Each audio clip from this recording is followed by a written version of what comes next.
All right, well, let's call the June 10th Traffic Safety Commission meeting to order. And we'll do the roll call, Karin.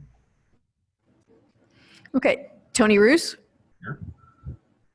Mark Carlton, Here. Sarah Sand, Here. Neil Klein, Here. Roger Coolman, Here. Leslie Woodruff, Hey. Jeff Greider, Hey. Happy birthday to you too.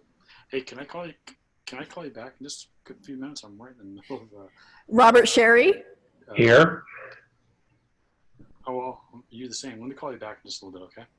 so Bye.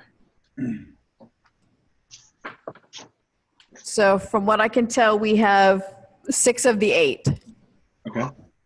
And Sarah, who are you logged in under?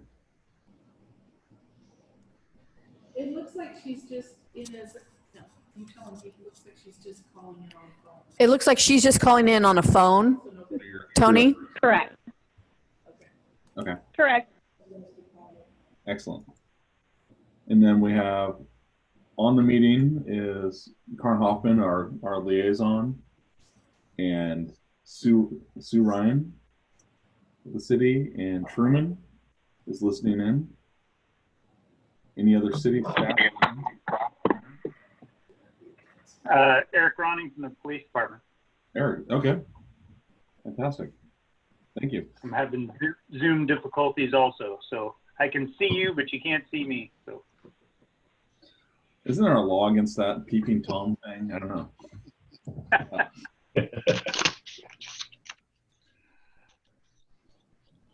All right, and then looks like we have Casper. Yes. And Casper was appointed as our student traffic commissioner and will be reappointed hopefully on Monday night. Fantastic, thank you. All right, it's a little awkward, but let's stand and do the Pledge of Allegiance.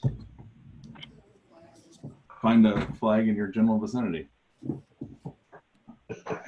Pledge allegiance to the flag Flag of the United States of America. America, to the And to the republic republic the for which it republic stands, for which it stands, Under one God, nation, under God, God. indivisible, indivisible, with liberty and liberty and justice justice for for all.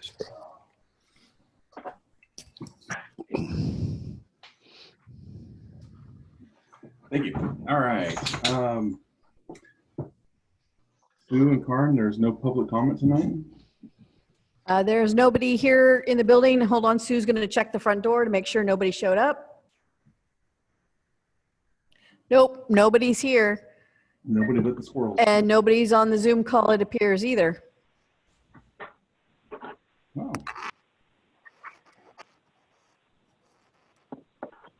Okay. Well, let's just jump straight to the consent calendar then. And that would be approval of our last meeting minutes. Where'd that go? There we go. Any comments or questions about the last meeting minutes on January 13th? Yeah, that seems like a year ago. So do I, assuming they approve them tonight, do I just send them to him and have him sign them electronically?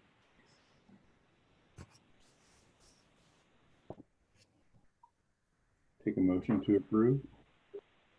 So moved. That was Neil. Second. I'll second. Any other discussion? The first round was so riveting. All in favor? Aye. Aye. Aye. Opposed? Same sign. All right. Number 2 on the agenda. I just feel like I can split my screen. That's pretty neat. Let's go to the staff report and introduce our new members. So we'll start with Roger, since I warned him. So Roger, if you could quickly introduce, actually let's start with the rest of the board first for the 2 new members. So my name is Tony Roos. I am a civil engineer by training, a roadway transportation engineer. I've been on Traffic Safety Commission for I think 5-6 years, not nearly as long as Neil, but Resident Newburgh. I live up on the north end. So next on my list is Neil. So we'll need another traffic safety commission. My name is Neil Klein. I think I got appointed first in like 2010, 2009, somewhere around in there, way back in the beginning of time. I'm a firefighter paramedic for City of Lake Oswego. And Mark? Hi, I'm Mark Carlton. I'm a photographer by trade and also passionate about pedestrian and bicycle means of traffic, and just here because I'm interested.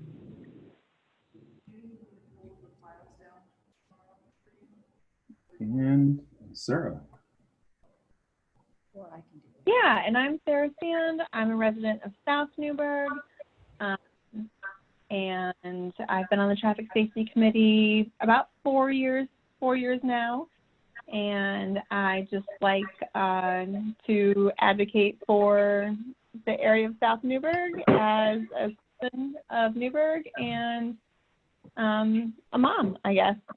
And by trade, I'm an environmental scientist. So Roger, we'll start with you. If you can introduce yourself, unmute. Sure. I'm Roger Coleman. I moved to Newburgh about 10 years ago because my daughter, son-in-law, and 3 grandkids live here. And when we got ready to retire, we got invited to, they invited us to come live close to them. So we're about 3 blocks from them. So we really enjoy living in Newburgh. Been in Salem, was a resident of Salem for 35 years. I'm a retired electrical engineer, worked for Portland General Electric for 18 years and then Salem Electric for about 21 years. And so been involved with engineering management for almost all my career. Got involved with our neighborhood. We live in the Greens neighborhood over by the golf course. And I'm on the board of the Homeowners Association, the co-chair. And we have been watching some traffic concerns, speeding and things in our neighborhood, and see that we're probably not unique. And so I wanted to get involved and see if we can find ways to help reduce some of the potential traffic speeding issues we may have in our neighborhoods. Well, Robert? Well, please call me Bob, if you would, please. That's what everybody calls me. I retired in April after 47 years of being in real estate development. I have a wide range of experience in planning, construction, acquisitions, and just how things go together. And I've been traveling for the last, I don't know, 23 years, and I've never been able to get involved in Newburgh whatsoever. So I'm happy that I'm home now. I'm not going to travel anymore, and I'm really looking forward to working with you guys on this. And I'm a resident of the Greens as well. And Roger, we'll have to get together one of these days. I'd like to meet you, and like I said, just happy to be on the committee. So full disclosure, Mark Carlton and I are both on the Oak Knoll Board of Directors on the north end of Newburgh. Ah. So we can lament about HOA things, Roger. Good, bad, and indifferent. Karin, do you want to introduce yourself? Say what? Do you want to introduce yourself to these two, or have you already met via online?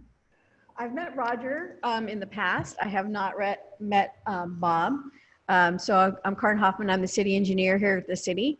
I am the staff liaison for this committee, at least for this year, and maybe beyond that. We'll go from there. And Eric Ronning, you want to introduce yourself? Yeah, I'm Eric Ronning. I'm Sergeant with Newburgh Dundee Police. I'm in charge of the traffic team and most of the traffic stuff going on around town. We met a guy today that would really love to talk to you. Carter and I did it on Elliott, but we'll talk about that in a bit. Well, that takes us to our number 2. Actually, Truman, do you want to say hi?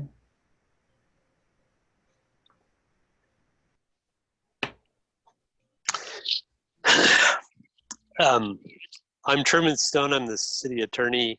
I wasn't intending to speak tonight. I just was merely tuning in to listen to the discussion about Elliott Road, which I have been drawn into that process. Kicking and screaming the whole way. Casper, do you want to introduce yourself to the team, to the group? Sure. Well, as you know, I guess my name's Casper. I'm going to be a junior in high school next year. And I was brought to the Student Traffic Safety Commission a couple months ago. It piqued my interest as it's just a topic that generally isn't discussed much around kids my age, but it's something that influences our everyday life. So it kind of interested me. Excellent. All right. So item B is the police staff report. So Sergeant Ronning, you're up.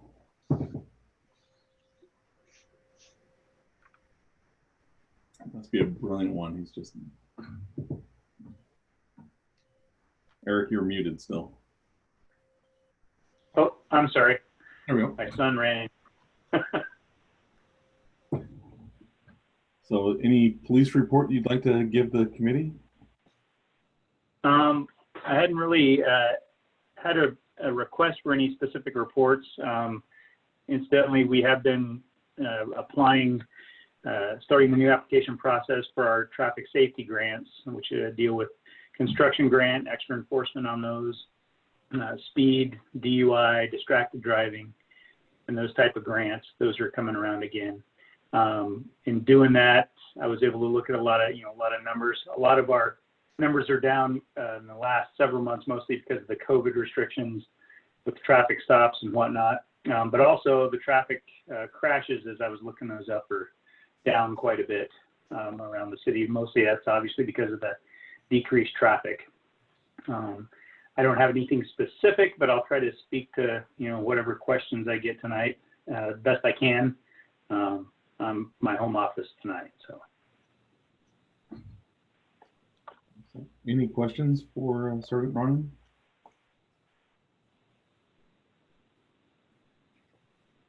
All right, we'll move on to the engineering active issues log, and Carl, I'll let you run the pony on this.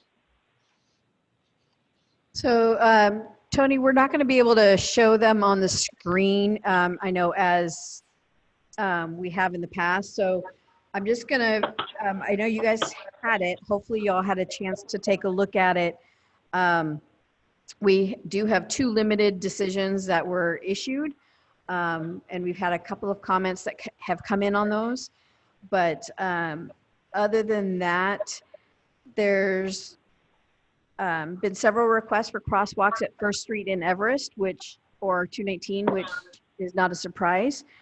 We have continued to forward those on to ODOT, and we do plan to request ODOT do another traffic count in the fall, hopefully when traffic gets hopefully back to normal at that point in time, to determine whether or not the warrants will be met for a traffic signal. For those of you who are new, as part of the bypass, the IGA with ODOT indicated that if the traffic warrants were met within 3 years, that they would install a signal at First and Oregon 219. When they ran the counts the year after the bypass was completed, they did not meet the counts yet. So we will be requesting them run those counts one more time to see if we can meet those warrants, and they would install that signal. So that is the hope for that intersection. And like I said, we'll hope that traffic goes back to somewhat normal in the fall, and we can get some more accurate counts for that location. Any So questions? Carn, that would replace the pedestrian flasher at Everest and 219?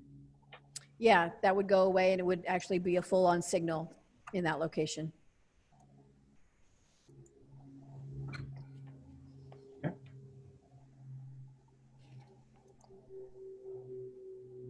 Any? Mm-hmm. Has there been any discussion about maybe moving that signal to Villa in Highway 219 instead of at the where they put the pedestrian crosswalk lights in? No, there hasn't been. Part of the issue has been people getting out of the neighborhood there on the south side of 219. When ODOT put the median in on Oregon 219, all of a sudden at 2nd Street, all of a sudden people couldn't turn left at all. So anybody who wants to come into town has to come out at 1st Street. There is no other outlet for them. That's why we were talking about first. So we hadn't looked at going to Villa, something we can certainly think about. Okay. Thanks. Mm-hmm.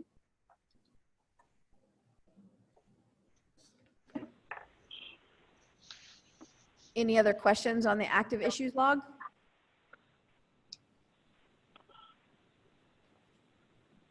You want to talk about I guess we're going to go into the limited traffic decisions you made. So there's a number of pages of things that staff's been tracking. So I'd encourage you all to take a quick look at it.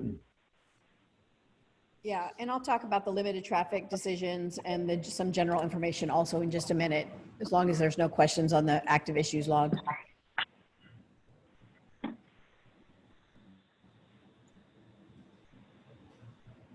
Hearing none, I think you get to move on. Okay, so we do have 2 limited traffic decisions that we issued last week. One was the park lane traffic and parking concerns. I know this group has heard about those multiple times. So we did issue the decision to install the center turn or center stripe to hopefully help the speeding issues. We did receive 2 comments today, actually yesterday, from neighbors who don't believe that that's going to help the issue. But I believe we'll go ahead and install it and see what happens and go from there, see if the issues continue on. And then the other one that we issued was the South River at 6th Street, the traffic control change there. And that is the determination we would install 2 additional stop signs on East 6th at the intersection of River and 6th. So it would become an all-way stop in that location.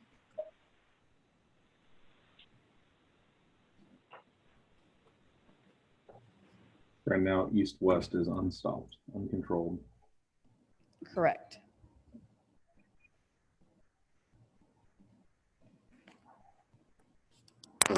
This is Sarah. Is there some sort of, so accompanying the stop sign, there'll be some sort of distance that they won't be able to park from the corner and stop sign back? Yeah, that's regulated by actually the vehicle code. Sergeant Running can probably jump into that. One of the issues that is on the active issue log is we've had a lot of requests for striping for no parking, including at intersections. I hate to put yellow curb on every single intersection in town. That seems a little bit redundant. So Sergeant Roning, I know, has been working on a flyer for folks for where they should be parking, how they should be parking, and that kind of stuff to hand out, in particular to GFU students in the fall, because that seems to be some of the issues, and in other locations. So we've been working with him on that, and hopefully we'll have that soon so we can get that out to people and get it up on the website also for that purpose. So That flyer just got completed. It is finished. We got the last change because it's a Newburgh Dundee flyer. But to answer the original question about parking from the stop signs by Oregon code, it's got to be at least, I think parking is 20 feet from a stop sign or crosswalk. And that's generally when you see the painted curbs, that's usually how far back they're painted. But whether they're painted or not, that's the ORS code is 20 feet from a stop sign or a crosswalk. The flyers, I think Lacey is going to plan to put those up on the website as well. The flyers will go up on the website to talk about various parking issues, that being one of them. So hopefully that's coming soon. I'll probably get that out to her middle of next week. Yeah, I was speaking to that. I appreciate that. I was speaking to that particular intersection with the addition of the four-way stop, because it is difficult to make turns there right now because of parking too close to the corner. So I was hoping the stop sign would help that, and then the Oregon code reference and the educational flyer would be good additions. Does it affect those trees at all? Are we gonna have to remove trees to get this? And the problem that's been a little bit of, in the past, that's been a little bit of a problem.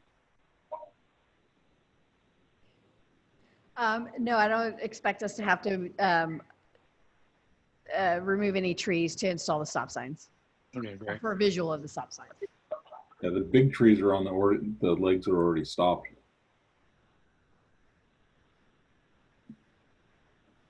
Okay, Karin, Park Lane, there was 2 comments that came in from citizens. So our job, I guess, tonight is to, as a traffic safety commission, is to confirm your limited decision. Is that correct? Or is it done? That's correct. So the 2 comments we got on Park Lane as I read them were, they don't think a yellow stripe down the middle of the road is sufficient and doesn't solve the problem of speeding, which is what we're trying to solve, right, Karin? Or is it? There was speed and there was sight distance. Both of the issues were outstanding. So, go ahead, Neil. Sorry. A couple questions, because we talked about this before, like you said. One, like the pictures in the handout, because I live over in that area. I used to use it, but I just don't even use Park Lane anymore because it's just too hazardous. Part of the problem is that after hours, most of the vehicles that are parked on it are larger construction type vehicles, people's large pickups and utility trailers and things like that. So my fear is that putting a stripe down the center of it is just going to make it even harder for cars to pass if they're trying to stay on their side. It's going to reduce the width. You know, you basically have to drive down the center of it like this time of night. There's no other way you can do it. And 2 cars trying to pass side by side, making it 4 cars across is dang near impossible. You would be threading a needle at best. I haven't heard of the speed problems, but just that little jog that it has to the left, if you're going westbound on it, and if you're coming vice versa to the east, that little jog in it creates kind of a blind spot, especially with the larger vehicles. And then when you get out to Villa Road, if you're looking to the north, the residential fence, which we talked about before, is being kind of a sight hindrance. It just compounds the problem of you pull out and you've almost got to be out in the intersection before you can really see to the north if it's safe to proceed or not. So there's just some concerns. My personal opinion is, like I said, I don't use it anymore. I'll either go all the way up to Crestview and come over, or I come Fulton to Meridian and up to get to my house, because I've had too many near misses on that street and at those intersections that it's just not worth it to me to try it and stuff. So I'm kind of thinking putting a line down the middle is putting a Band-Aid on a tumor. Hope it goes away, but I don't think it will.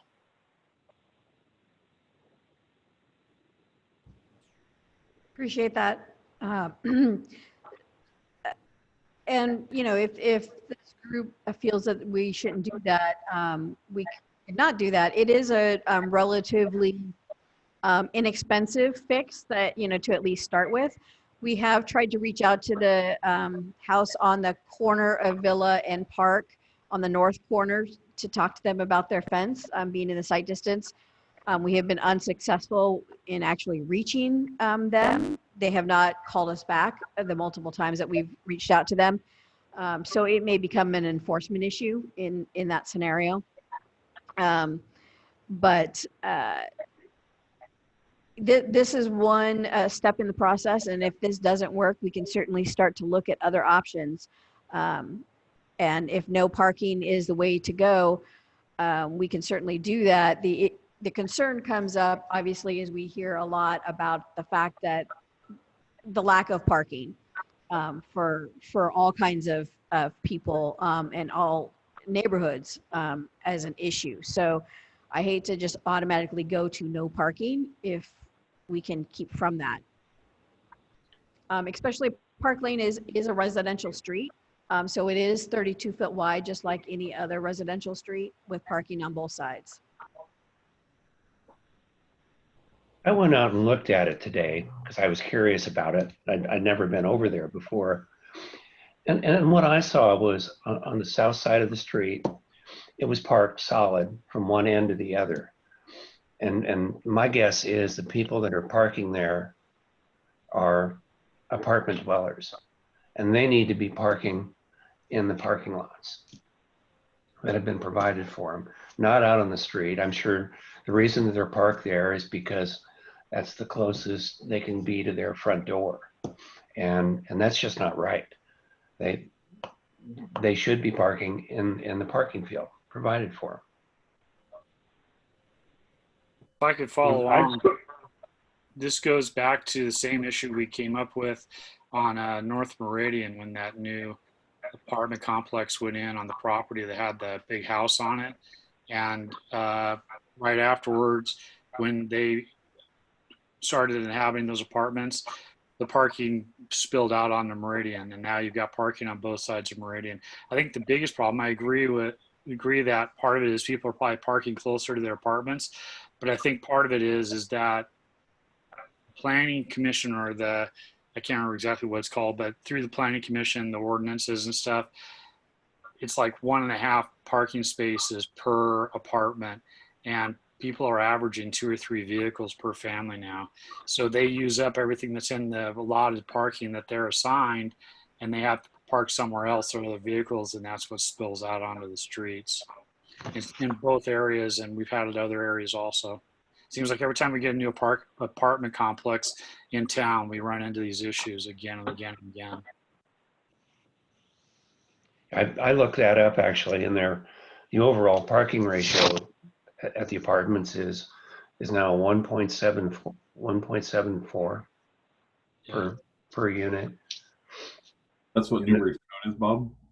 Pardon me? That's Newburgh's code, or that's the specific? No, their code is for 1 bedroom, it's 1 parking stall. For a 2 bedroom, it's 1.5, and for 3, it's 2 parking stalls. And they have 243 stalls total, 28 of which are for guests. So that averaged out to that 174. Yeah. Okay. And I looked at their representation that they made at the planning commission and all that stuff, and I don't think they ever said that they were going to be parking out there, that they were providing enough parking to keep it all within the apartment complex. And maybe we got to push on that and make them do that, because I understand what it is when they're on both sides of the street. And Roger, we have that problem here in the Greens. It's hard to maneuver. You don't have a lot of room, and they just need to fix it. We have people here There's one 3 doors down from us. I don't know who lives there, but I do know that they have 5 cars. It's ridiculous. So Tony, correct me if I'm wrong. Do you remember when that apartment complex went in? But wasn't that discussion, without having the minutes in front of me from those meetings, wasn't that discussion that we had? And the caveat was that, well, they're widening Park Lane because it was so narrow at the time, and they thought that be 2 feet wide would fall in regulations, and really there wasn't going to be a problem. But obviously, we're years down the road, and there's still a problem. Well, when they say they're not going to use off-street or on-street parking in their calculations, that just means they have the theoretical number that they need to provide, the calculated number of stalls they need to provide on site based on the city code. But it doesn't mean that they're not going to bring tenants in that have 3 or 4 cars, you know, or college students where they split a 3-bedroom 3 ways. Yeah. And then put their buddy on the couch when he's staying over for the night. So those guys all have to park on the street, which you can't account for when you're doing your development, Bob. I'm sure you'd concur with that. Yeah. So the issue at hand is it's a really narrow, it still feels narrow road at 22 or 32 feet wide, and those large vehicles, I'm a fan of it, keeping parking on both sides and putting the stripe down the middle. It's going to force people to slow down on that road. If you're going slower and there's parking on both sides, people are going to have to just wait for a gap when they see their buddies, somebody coming the opposite way, and stay in the lane. And if they choose to thread the needle, they're just going to have to, you know, learn to fold mirrors in. Hopefully they don't do it at speed.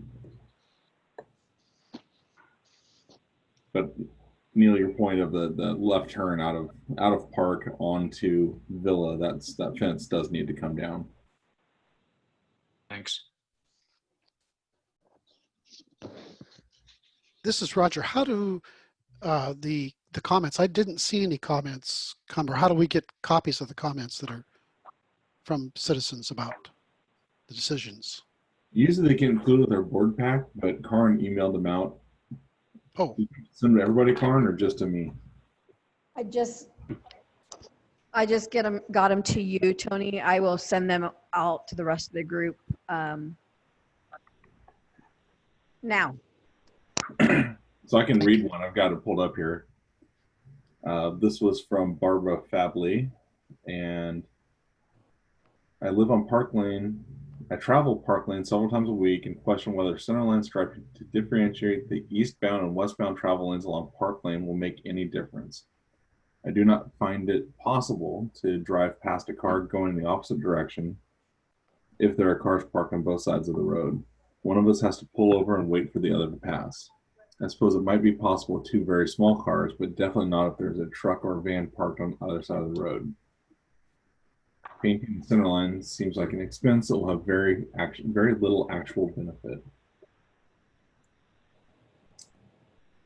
And the second one is, I want to give a comment for somebody who lives on Park Lane. Putting a yellow line on Park Lane without changing anything else would be a waste of time and money. Cars parked on both sides of the road, which they frequently are all down the road. There's only room for 1 car to go. Cars have to wait their turn in a parking gap or driveway until the incoming car passes.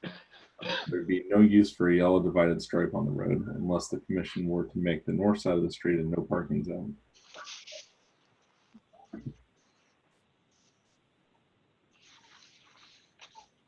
I guess my question to the group is, do we want to endorse engineering's recommendation of the yellow stripe? And it sounds to me like, you know, my experience, and then it's echoed by the 2 citizens, we're going to be back at this same discussion, whether it be our next meeting or 6 months from now or at some other time.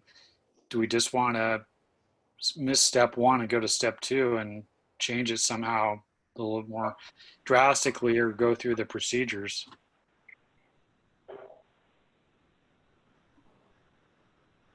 has this procedure, putting the stripe, been done anywhere else in the city, and was it effective? I don't know that we've done the stripe here in the city to make it effective or not. The issue we originally got was complaining about speeding down the road. Obviously, as people say that there's no parking, or the parking, speeding is not as much of an issue anymore. My fear would be is if we do remove parking, all of a sudden it will become wider again and people will start to go faster on the road. So it's kind of a double-edged sword.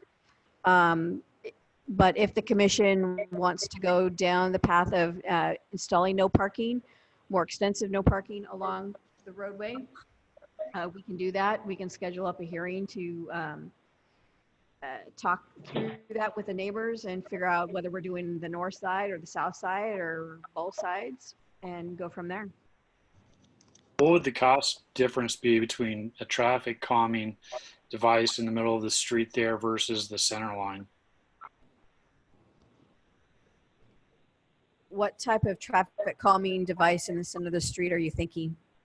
Just to put a hump in there that, you know, by the time somebody got up speed, if they were building up speed, they would feel it on the other side. So they would only do that once. You know, if we put a bump in there that, or a speed hump, something that would deter anybody from speeding on that, and it would cause the speed limit to be maintained, and we don't have to do the yellow line. It's one, to me, it's one step. I think if we remove parking on the north side, we're going to open it up to more speeding. But if we could, I don't think the yellow line is really going to cure anything.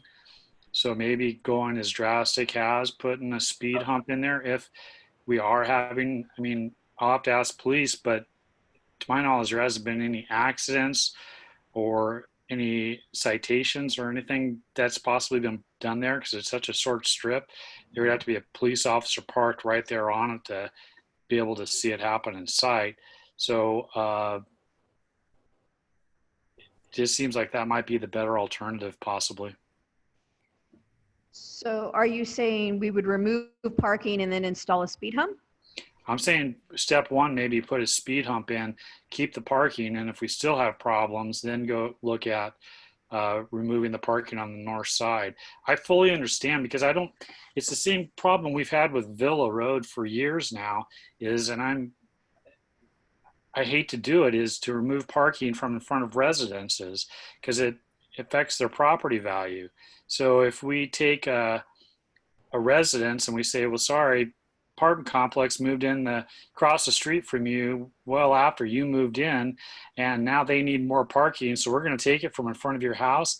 That just doesn't seem right or fair to the citizens who are actually paying into the tax structure of the city, whereas the apartment dwellers really aren't. They're being punished, I don't think, fairly. So to me, step one would possibly be put a speed hump in if we're truly having a speed problem and stuff.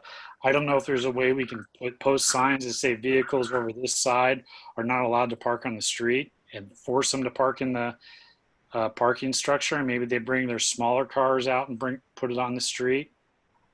I don't know. I'm kind of trying to look outside the box here. I like that idea, Neil. And Eric, is there anything we can do on that side to restrict the size of vehicle parking? Can we put up a no truck parking sign? Because it's not a truck route.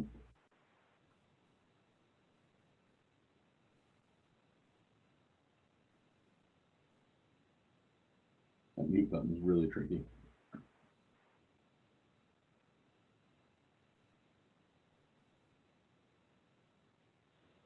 Can you hear me? We got you. Okay, I don't know what happened there. So in terms of just putting no parking for trucks, we do have signs that the city's put up before for no parking trucks and trailers, but that's usually having to do with semi trucks and trailers. If we're talking about a full-size vehicle, I mean, what's the difference between a van and a Ford pickup truck? and how many people are going to complain about that. But trailers, I mean, I guess we could put, the city could put up a sign that says no parking, for trailers, like the utility trailers and the 16-foot trailers that I see they're using for like landscaping type stuff. Yeah, I mean, that'd be a possibility, to put up no parking, no trailer parking, or. Well, I'm wondering if it side. might be a cheaper alternative instead of putting up signage, just sending letters to all the residents and the management of the apartment complex, because obviously this problem didn't exist before the apartment complex started, and say this is the route we're going, and we need to have it. And if it continues, then we do the signage. But maybe just doing a mailer might be a cheaper way to see if we can get an effect. Yeah, we could. I mean, I've talked to the managers. It's been some time now, but the issue is, like what's been stated before, is that people have more than one or two cars, depending on how many people are living in there. And even though they say they've planned for enough parking, there's just not. And those people are going to go out and park on the street because they don't have another place to put their vehicle that's close to where they live. Some of it I think would go away, because I do think a lot of it, some of it's guests and some of it is people, like someone also said, is they'd just rather park there because it's closer to their front door. But I think even if you eliminated that, you'd still have an overflow issue of some sort. I've never seen a sign that says no pickup truck parking. Karen, do you have a thought on that? I think that one would be a tough one to enforce, because you could put the sign up, but then somebody's going to have to go and enforce that. And yeah, what's the definition of a pickup truck? Are you talking Ford 150, or are you talking, okay, this is going to, give my age, the old Datsun pickup kind of thing.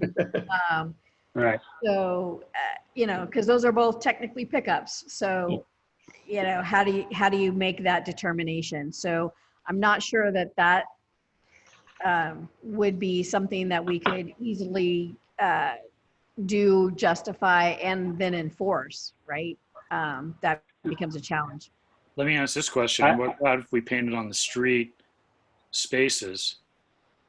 Like you go into some other places, commercial parking places and stuff, and they'll have actually painted on the pavement a space for a car to park. If you go to downtown Portland, they've got a lot of this, and it's like, you need to be within these two lines. Maybe we make it to the size of Karn's reference, going back in time to a station wagon. Something a little bit bigger than a Prius, but not as big as a full-size pickup. I don't know. I'll ask Eric then, is that something, if you see a car that's taking up 1.5 of those, is that something you can put a warning on or do a citation on? Yeah, I guess it could be an improper parking. I know I'm trying to think which drive it is. I think it's off of Columbia. I think they have alternating split. They have a parking spot and then a short yellow zone, and then a parking spot and a short yellow zone. I think that's correct, Karn. I could go look it up. But then you have the issue, if they're parked in the yellow zone, then they're parked in technically a no parking zone if their car doesn't fit in a parking space.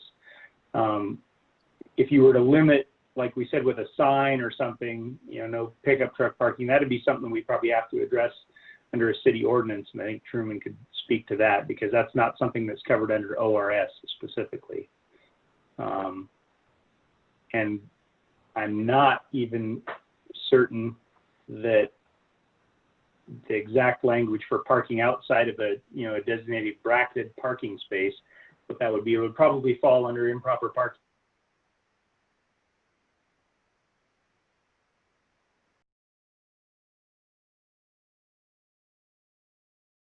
Warned or ticketed. So can you put a sign up that says compact parking only?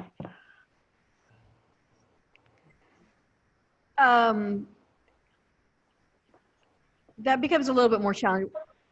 it sounds to me like, maybe we need to take another step back and we can go put our heads together, see if we can come up with another option and then bring it back to the commission to evaluate. Does that sound like a reasonable plan to move forward? Yeah. It does. I'm still wrapping our head around trying to, what problem are we trying to solve? Because parking on both sides slows cars down. Well, and I'll go back and I'll go back and look at all of the comments that we received and kind of try and flesh that out a little bit more. And then, like I said, I can bring it back to the commission with possibly some other ideas. Sergeant Ronin and I can, talk about what other options might be out there. All right, the other decision, is everybody okay with that? I guess let's start with that. Yes. This is Sarah, and I just want to make a comment Yes, ma'am. that if we're talking about moving parking off of Park Lane, I just assume that that's going to impact Aldersgate Lane. And so I just wanted us to be aware that, are we just dispersing this problem and making it a different section of the neighborhood's problem? I don't know what the width of Aldersgate Lane is, or, is there a compromise of like having people not park on that jog? But again, that might push the issue further into the neighborhood. So I just wanted to put that point out there as well. Good point. That is definitely something that would happen if you remove enough parking.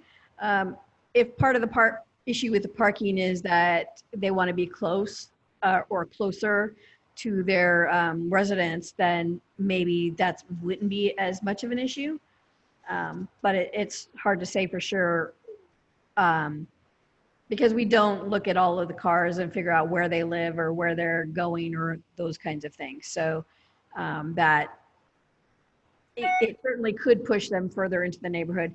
It's like if you put traffic calming on the street or some of those kinds of things, sometimes you just push the problem to another street also. So it's something that we have to keep in mind when we do things. I think especially when you start talking about trailers, as a person who's lived in an apartment complex, I definitely preferred having a parking spot off the street, but the parking spots within the complex itself probably don't accommodate the large pickups with the large trailers. So that could be another reason why they're out on the street.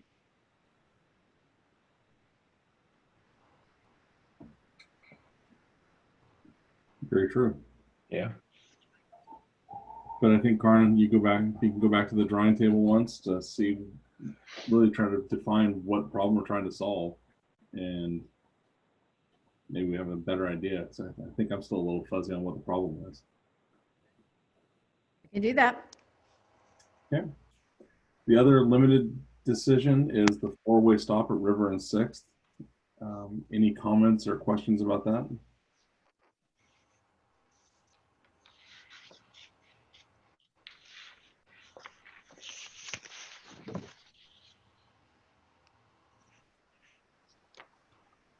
Do we need a motion to approve the limited decision? I think so. Motion to approve. I'll second that. 1 second. Any other discussion? Hearing none. All in favor of approving the limited decision for the 6th and River all-way stop decision that engineering made? Aye. Aye. Aye. I think that I was on the I side. All right, Karin, general information. So, couple things just for your information. We are on the pavement preservation project. We have postponed the full rehab projects for right now. We were waiting as part of the COVID stuff, whether or not we were going to have our transportation utility fee revenues impacted enough. So we wanted to hold off on doing some major work. We are continuing forward with the crack and slurry seal projects. And if you want more information about which ones we're doing, that is on the website. The the rehabilitation projects that are proposed for this summer were over on Deborah and Emery. And again, we've postponed them for a little while. Not sure if we're going to continue on with that this summer or just push them out till next summer and do it as a larger project. So just to give you a heads up on that. Sidewalk program. One of the things that we have been working with is in redoing our sidewalks in town. We have a lot of sidewalks that are in poor condition. We have gaps. We have a lot of issues on those sidewalks. So we initiated a program and to help neighbors and residents with fixing their sidewalks. We're putting together both a grant program and a loan program that will be available after July 1. We're still working on the paperwork on that. There's criteria involved and a maximum amount that you can get under both of those programs. And then we've also increased the amount that we have on our capital side, really trying to step up and do places, one, that we own to make sure that those are all in compliance. And then also in other locations near schools, those types of things, in trying to upgrade all of our sidewalks to comply, one, with ADA, and then two, just to make it a more walkable city in general. So that's moving forward. We'll have more information probably in the next month or so. And I do know that Lacey has been updating our sidewalk page on the website. So providing more information, letting people know that they are responsible for the sidewalk in front of their house. But also, again, providing some additional opportunities and options for them. Any questions on that?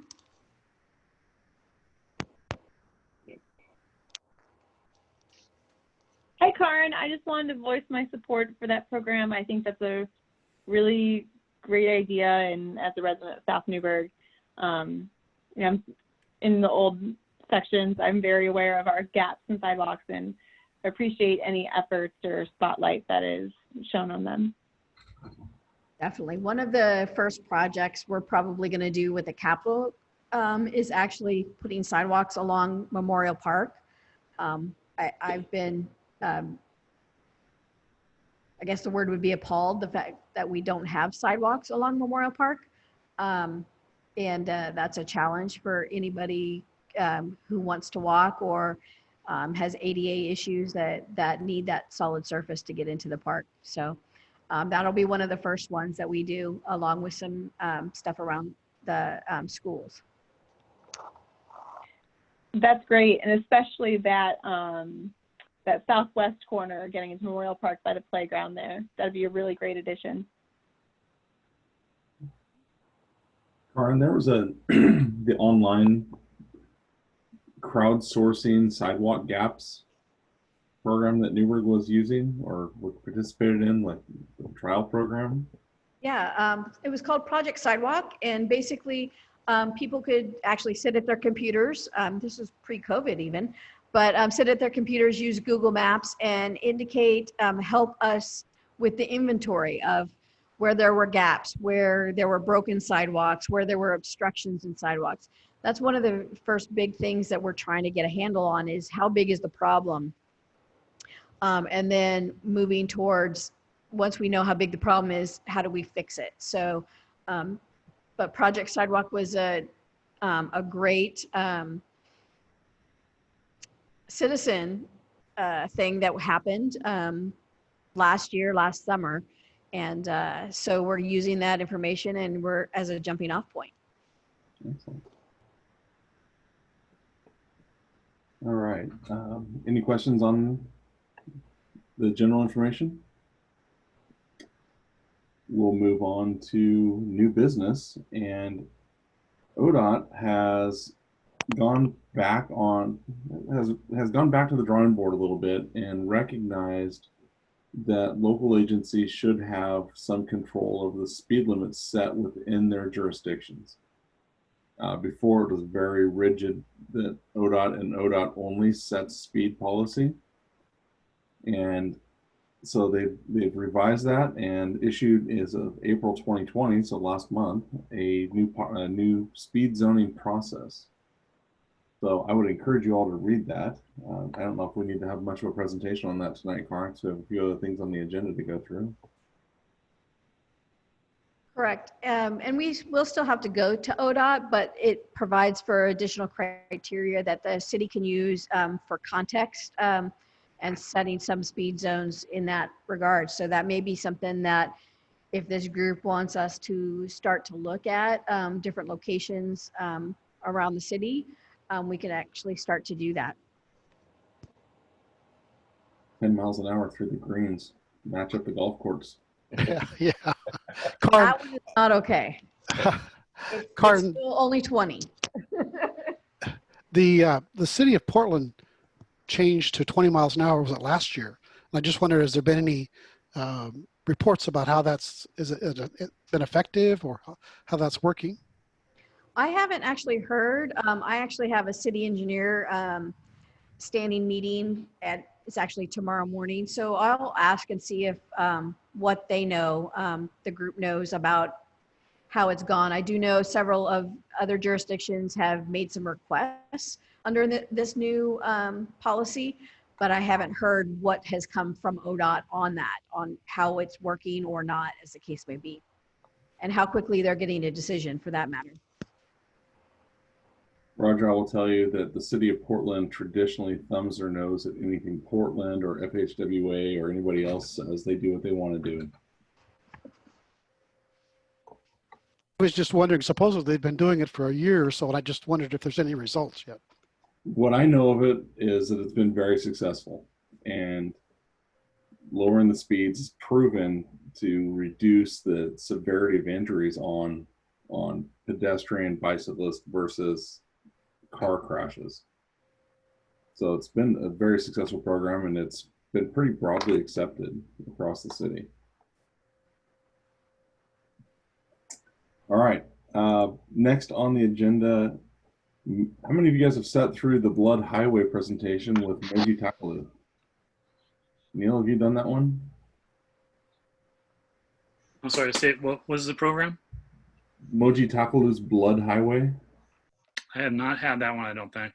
Okay. I had to go through like a 1950s movie, Blood on the Highway, when I was going through driver's training when I was a kid. I think that's where Moji got the idea for his program. It's a roadside safety class that Dr. Moji Takalu puts on. I don't know if he charges the city to lead those, Karin, or if he's doing actually, he does them for free. Okay, and you get a nice, beautiful, thick roadside design guidebook that he goes through, and he's offering to come do that for the city of Newburgh and for our citizens and our committee specifically. It's usually a 4-hour Saturday morning. Is this his typical class? Yes. Yeah, it's a typical class. Yeah, I've been through it several times. It's great. He does a fantastic job. So would there be interest in doing that and bringing that to town and inviting open it up to other citizens? I would be in favor of it. Yeah, I'd be interested in seeing it. Yeah, me too.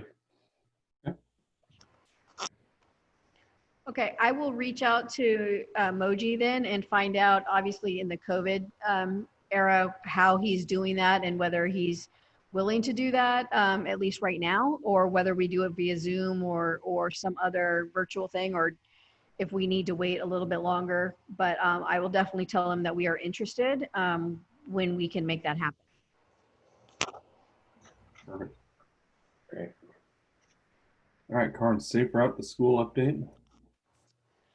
So I think Brett told this group that we received a grant to actually do planning work for safe routes to school around Edwards Elementary. And we're getting close to finalizing that. We've got a draft list of projects that we want to do. And they're going to just wait for the fall to ground proof those, hopefully with kids back in school. We'll see if that occurs. But it's setting us up to actually apply for the infrastructure grant to actually get some state money to implement some of those, including sidewalks around Edwards Elementary, some additional signage, and those types of things. So we're working through that planning process. The notice of intent to apply for a grant is due on Monday. We are ready to submit that paperwork, and then the actual grant application is due in August. So the city is moving forward with that. And hopefully we'll get some infrastructure money, and we can do some more sidewalks down near Edwards Elementary in the south end of town.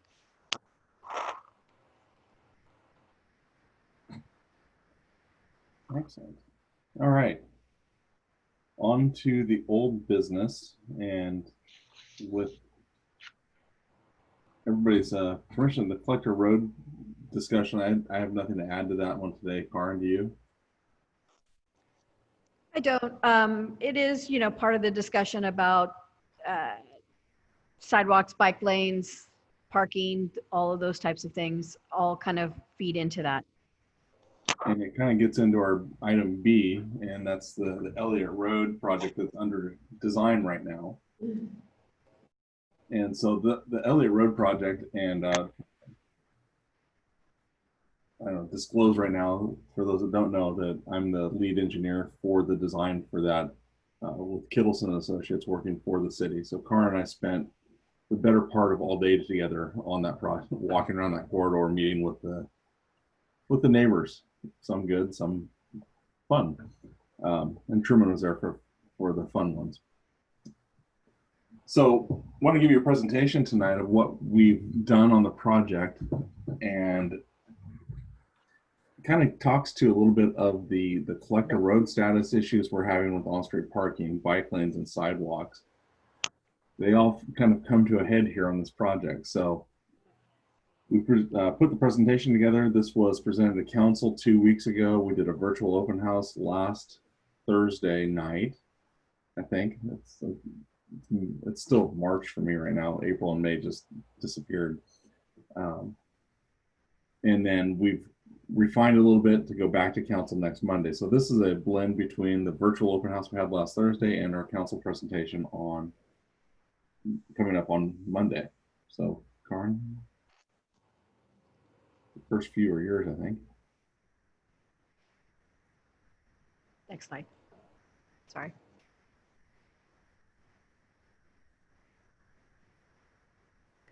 So the project is really a safety project and a mobility project. The idea is to complete sidewalks on both sides of Elliott Road, and also connect bike lanes from 2nd Street, actually south of 99W, all the way up to Newburgh High School. Sidewalks are sporadic through this area, and there are no bike lanes. Next slide, please. So again, why this project? Why now? The location is really dangerous for kids and vulnerable users. It's a critical bicycle and pedestrian route connecting East 2nd to 99 and then the high school and the neighborhood throughout that area. The project will improve safety and reduce speeds, and there's also some existing storm drainage and flooding issues that we'll solve as part of this project. Why now? Really, the project's been on the books for a long time. If you talk to several people that have lived out there, the city has talked about doing a site project since 1977, and then we have continually not done the project. And so we felt it was time. The street was a priority. Again, it goes to the high school. It's a traffic generator, both pedestrian and bicycle. And so that was the why now. Next slide. So here's a map of the critical routes that was adopted in 2007 by the city as part of the ADA pedestrian and bike plan. And it's also in the 2016 transportation system plan. So again, you'll see that Elliott Road is one of those critical routes, which connects to Hayworth, which goes east-west, and then Springbrook Road and Villa Road on each side. So it's part of a larger network. One of the reasons that Elliott Road is important is the fact that it's one of those few locations that there's a signal on 99W. If you go down 99, you'll have a signal at Springbrook, a signal at Elliott, and then the next signal is at Villa Road, which is how that lines up for those critical routes to provide those safe crossings for people. Next slide. So another thing another plan that sidewalks and bike lanes are important in is the livability and development goal that was adopted as part of the community visioning plan that we just completed last year. What you'll see here is on goal number 2 is improve multimodal transportation, and number 2 strategies, complete bike lanes and lane treatments along planned routes established by the Newburgh Transportation System Plan. So this project is really implementing all of these plans that the city has adopted in the past. Next slide. So questions about project funding has come up.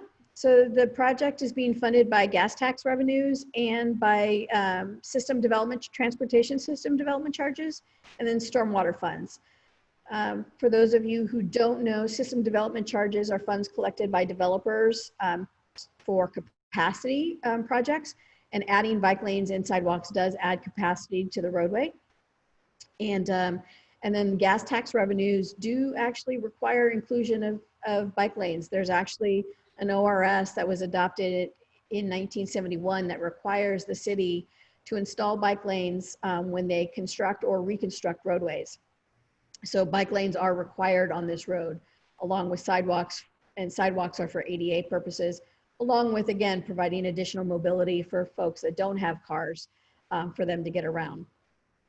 One thing to note, there are no general funds for this project, and none of this funding can be used for anything other than another road project in another area of town. So next slide. So we've had open houses, we've had multiple meetings with neighbors and property owners. What we heard last fall was that sidewalks were widely supported. Traffic safety and calming and reducing speed was important. Addressing the lane widths. Right now, if you go out there, the lane widths vary depending on where you are on the roadway. Many people supported bicycle facilities. They wanted to save trees. They're concerned about property impacts, concerned about on-street parking, and drainage issues. Next slide. Excuse me.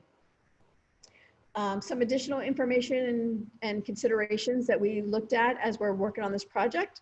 There were concerns raised about the commercial development, the Panda Express location, about safe left turns in and out of that facility. We did do a traffic study and we didn't witness any safety or queuing issues. We did actually 48-hour video count. So it ran all day long, all night long, and there were no issues. And that happened actually last fall. So, so no issues were found there.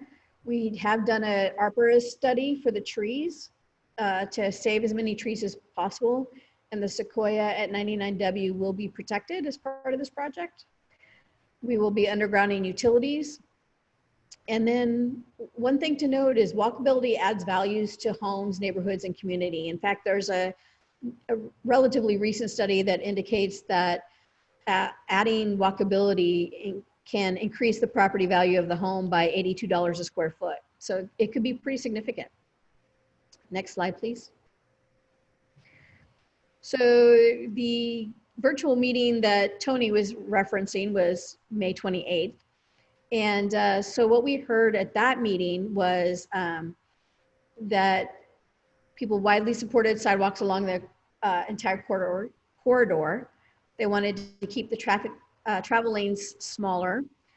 Don't mix kids on bikes with sidewalk users. We had shown that as an option.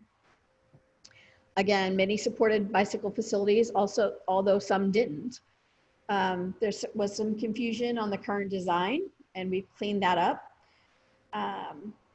There was a couple of different alternatives that were proposed versus what the staff had come up with that minimized the width of the roadway.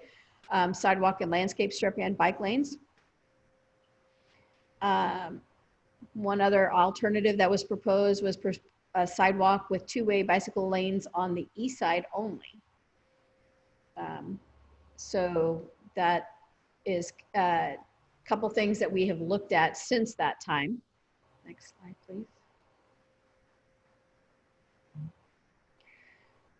So Tony, did you want to take it here or did you want me to continue?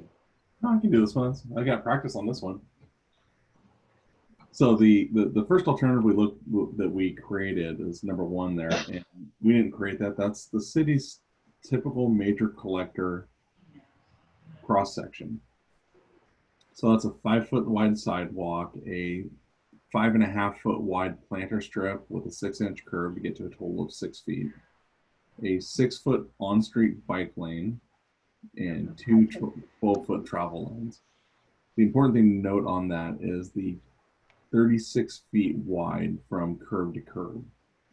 And that's one of the standards that is codified in city code, in the development code and in the, I think it's a comp plan, but definitely in the development code. So the design team started thinking, looking at knowing that speeding was an issue, knowing that mobility was an issue, we started thinking of options to get creative. So the first option we thought of was cycle tracks. And that basically takes that 6-foot bike lane and elevates it up 3 inches, either on concrete or on asphalt. We're showing this case and it's concrete. Everything else on the major collector standard stayed the same. Option 3 is a buffered bike lane. And in this option, we do 2 things. To increase, and we'll go through this in a second, but we widen the sidewalk to 6 feet wide, reduce the landscape strip down to 5, or 4.5, and then took a foot of the travel lane, made it 11 foot and gave it to the bike lane. So we'd end up with a 5-foot bike lane and a 2-foot buffer for a buffered bike lane to give the bicyclists a little more protection going down the road. And again, both options 2 and 3 have that 36-foot curb to curb width. Option 4 is an idea to take the bicyclists and separate them from the 3,000-pound cars. Knowing that this is connecting a school to the highway to a school, the thought being that a lot of the bicycle users would be children, young adults, and putting them next to the pedestrians versus next to the cars may prove to be safer for them, more efficient. We did get feedback from that's really not a great idea, especially from our vulnerable and elderly. They don't like that concept. It puts the handlebars of a bicyclist right at neck level of somebody that's confined to a wheelchair. The 5th option we looked at, and Arn alluded to this with some of the comments, was a shared use path on one side of the road. That could be option either on the east side or the west side, with a sidewalk on the opposite side. And the shared use path would be 2-way bicycle lanes and a pedestrian. So that's kind of a free-for-all over there. It looks a lot like Springbrook between Fred Meyers and Highway 219, where in the width they have out there. And then option 6 we looked at, and it's really hard to see on your screen today. It looks really cool and it's blown up, but the option 6 just looks, what is the bare bones minimum of each individual element? What's the bare width, bottom width we can go with for each element? And the concept wouldn't be to do all of the absolute minimums, but what are the minimums for each one of these elements? What's the minimum sidewalk width? So ADA says you can go down to 4 feet for very short distances if you have a really prominent obstruction you can't relocate and you can't get away from. Then you need to go back out, and we're showing 5.5. Technically, we go to 5 feet for a sidewalk for ADA. Landscape strip, if you want a tree to live 4 feet, it's not going to do it for you. If you want straight trees, but you can still provide a place for a mailbox and signs and fire hydrants in that distance, in that width. Bike lanes, getting those down to 5.5 feet, I wouldn't want to go much smaller because we're using curb and gutter. The curb we have is 18 inches out from the face of the curb. So there's an 18-inch concrete piece, then the asphalt. So if you do a 5-foot curb or a 5-foot side bike lane, you're really down to a 3.5-foot wide bike lane, which then a joint with concrete and asphalt, they're not very happy about that. Travel lanes, there's a push in the industry to go to narrow travel lanes, to go down to 10 feet. I don't think Karn would ever approve a 10-foot travel lane on a major collector or any collector in the city. But you could go down that small for small distances or in extreme cases. And in this case, we showed that as a cycle track, but it's the same width, whether it's a cycle track or a on-street bicycle lane. The car, if I go to the next one.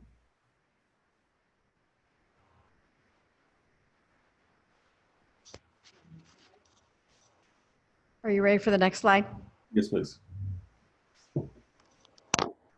So when we started looking at the alternatives, trying to figure out how do we get to a preferred alternative for the most of the corridor. There's still going to be spot changes to where there's critical points, driveways or curb extensions. But for the bulk of the corridor, how do we pick the best cross section, the preferred cross section for that? Knowing that code says we have to be 36 feet curb to curb, that kind of eliminated wholesale applying options 4, 5, or 6. So we're looking for the bulk of the corridor. How do we pick between the major collector, a buffered bike lane, or a race cycle track? Mm-hmm. And the cost difference between a race cycle track and the functionality of it really kind of threw that option away. There's too many driveway connections through I don't think I can. the corridor to have the effect of a race cycle track that we'd want. So we really looked at the difference between the standard major collector and a buffered bike lane. And one of the ways we analyze these is based on the level of traffic stress for bicyclists and for pedestrians. So for bicyclists, there's 4 categories of bicyclists in the world. The strong and fearless, those are the guys and gals, are gonna ride on the middle of the road, take the entire travel lane, and they go sometimes faster than the cars do. You have the enthused and confident. Those are the weekend warriors. They're going to go out on Saturday morning and take off for a 20-mile ride going up and over the top of Rex Hill or Parrot Mountain. The people we target for our design, so we don't really target the strong and fearless or enthused and confident. They're going to ride on the road, whether there's a facility or not. On 219. We look at the interested but concerned, and that's the young adults, the families with kids that want to ride their bikes, but they'll only do it if there is a safe facility. And the level of stress is a 4 levels, 1 being the best, 4 being the worst. And it's based on the vehicle volume that they're riding next to, the distance that they're away from the travel lanes, the width of the bicycle facility, and the speeds of the cars. So on Elliott Road case, the average daily traffic today is about 3,000 cars a day, and speeds averaging 28 miles an hour. So with that, a 7-foot buffered bike lane right next to the lane would get to a bicycle level of stress of 1. To target your interest and concern, you want to get to a bicycle level stress of 2. So we're going to exceed that with a buffered bike lane. And when you're in a school zone, in this case, you're connecting 99 to Newburgh High School, to the elementary school, the grade schools. We want to try to be a little better than targeting a 1 is more realistic and more practical for bicycle zones. Pedestrians, very similar. It's based on the width of the sidewalk, the presence of a landscape strip between the vehicles and the sidewalk, and the total distance from the vehicle to the pedestrian. So I just have the Zooms. I mean, literally it says Zoom. It's Oh, okay. So in this case, a 6-foot planter sidewalk is a 6-foot sidewalk gets us to a level of stress of 1. So that extra foot of I can't find the that got us to our preferred alternative. It kind of pointed us into the 60-foot wide, 36-foot curb to curb with a buffered bike lane and a 6-foot sidewalk along the corridor. And 6 foot, when we do happen to go, so there's places where the city engineer has the authority to allow, am I skipping ahead, Karen? big. Oh, there we go. Okay, cool. Got it. Honey, Karen, you there? There we go. So this is yours, Karen. So based on things we've heard from neighbors and those kinds of things, we've been eliminating planter strips where the right-of-way is affected and to reduce impacts to trees. We've installed some curb extensions at the intersections to encourage safer speeds. Actually, the picture you see here is one of the things that we're also looking at for the bike lanes at those intersections. Again, doing some curb extension type things to make the road look narrower. And one of the things that we heard today was the possibility of reducing down in one small location, even smaller, the sidewalk and or bike lane widths. So we're still evaluating a couple of those options to make it palatable for all of the users out there. Next slide. So the preferred alternative in general is the buffered bike lane alternative. And again, as we noted, we're removing the planter strip in locations where the right-of-way acquisition is required or we want to protect some healthy trees that are currently out there. And again, we're looking at that also.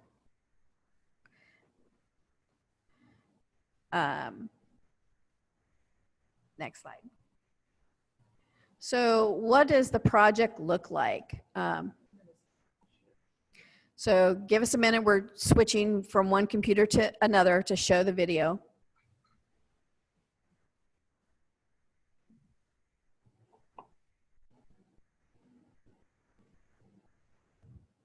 While you're switching over, it looks like Jeff Grider is able to join us tonight. So, hi, Jeff. Can you, do we share it? yeah, hit share.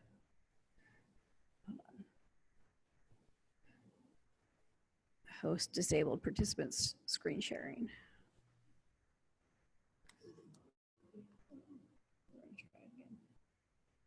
It says you've disabled it. Okay, I got that. Apparently I'm more powerful than I appear. Let's get this going. Yep, it is covered. And, okay. And there's Jeff. Hi, Jeff. Hi there, thank you. Just a sec.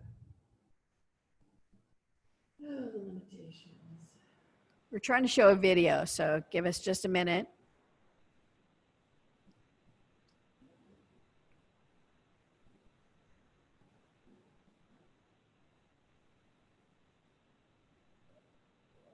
All right.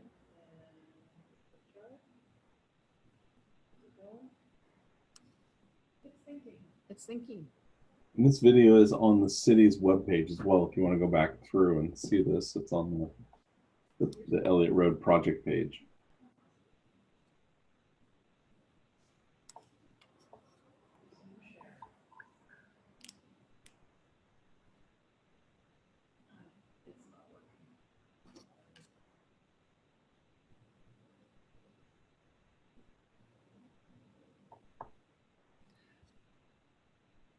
So for some reason, we can't get it to share to my screen so that I can share the video, and Sue's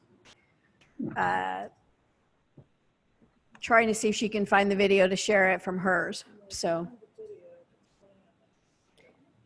it won't share it. So we have some technical difficulties going on here, but it is on our website if you wanted to go take a look at that. Wait a minute. Oh, there it goes. Hold on. We're going to back it up.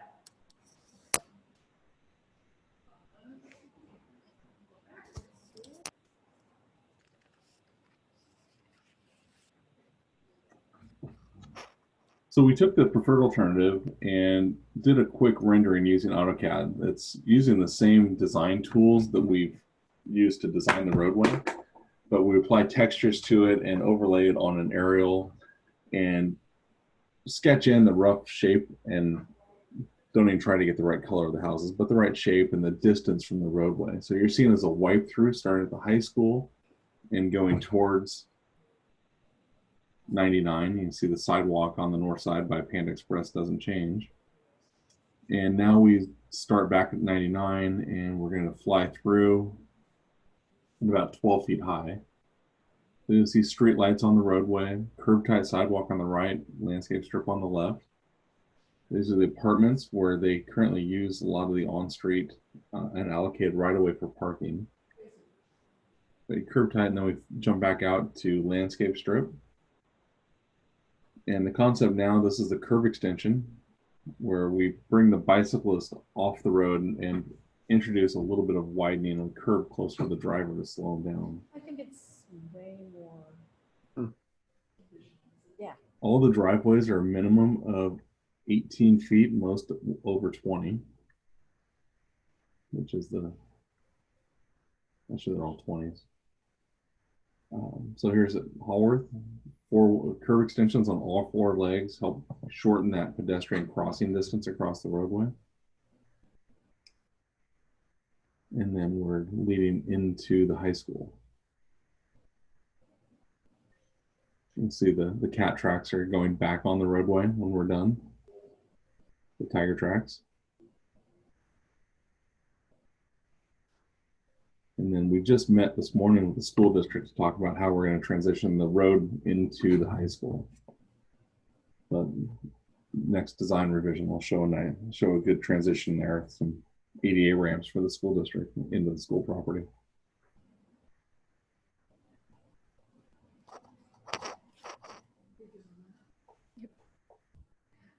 So, basically we're here tonight to provide this information to the group, ask if anybody has questions, thoughts, comments, or concerns about the project as we move forward. And we'll take that to the city council on Monday night.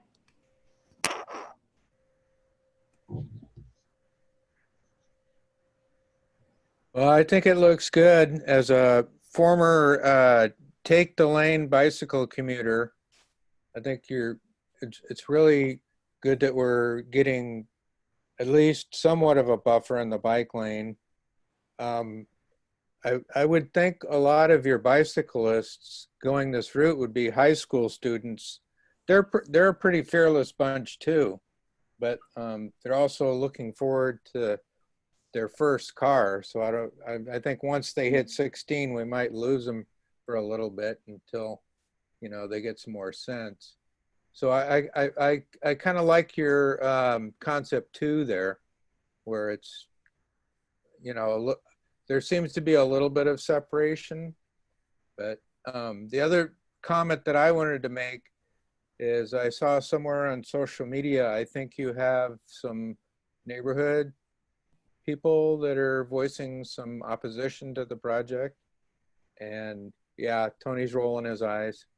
So I just wanted, I don't know if we want to discuss that there is, just sort of call out the elephant in the room, that there is some resistance out there, and it might be a vocal minority, but it's, and I saw comments like, no one's going to ride bikes anywhere. Why are they putting bicycle lanes? Which sort of got my heckles up.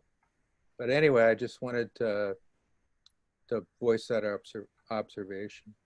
So that's Mark. The biggest anti-project feedback that we've gotten is along those lines. There's no bicyclists on this road today. Why are we spending money on bike lanes that aren't necessary? I think everybody's on board now for sidewalks on both sides of the road, but we're still hearing pushback, and even as recently as this morning, that bike lanes aren't needed on the roadway. The other is, and it's coming mostly from one owner, it's the apartments at the south end, that on-street parking. People are using the unallocated paved width right now. So over the course of time, developments along Elliott have developed. Properties along Elliott have developed. And when they develop, they have to build their half of the 36-foot distance curb to curb, not touching the other side of the road. And so people have developed over time, but there's not a contiguous 36 feet curb to curb. So in places where we do have 18 feet, they're using half that part of that 18 feet for on-street parking and the other part for the drive aisle. So there's a presumed assumption that that's on-street parking that the apartments use, and it's very similar to the conversation we had this afternoon on Parkway with the number of units and the tenants in the units and having multiples of cars. Karin, are you still with us? You look frozen on your screen. I am. I'm not sure what's going on with my video, but yep, I'm still here. And then we did hear from Roy that he really didn't like the concept of merging the bike lanes and the pedestrians together. So one of the things we're going to go back to the table for is the curb extension idea is still going to be in play, but we're going to do it more like what you see down at the golf course. So Bob and Roger, you know what we're talking about, the entrance to the golf course where there's those little bike islands that jut out by the driveway. Yeah, that works really well. Yeah. But we're gonna see if we can implement that along the corridor. I just have a comment that when I notice most bike lanes and people riding their bikes in the bike lanes, they tend to ride very close to the travel lane because of gravel and debris and stuff that collect in the bike lane. And I don't know how you eliminate that because there isn't enough traffic to keep the debris off of there. But that seems to be a real concern, a real issue, that people using the bike lane are right close to the travel lane and not utilizing the whole surface area they've got there. Well, I think the way you abate it is, street sweeping services. I used to bike commute in Portland, and they have a pretty extensive street sweeping system. So yeah, and we'd run into that all the time, broken glass and all that kind of stuff in the gutters. So I think part of the abatement is street sweeping services.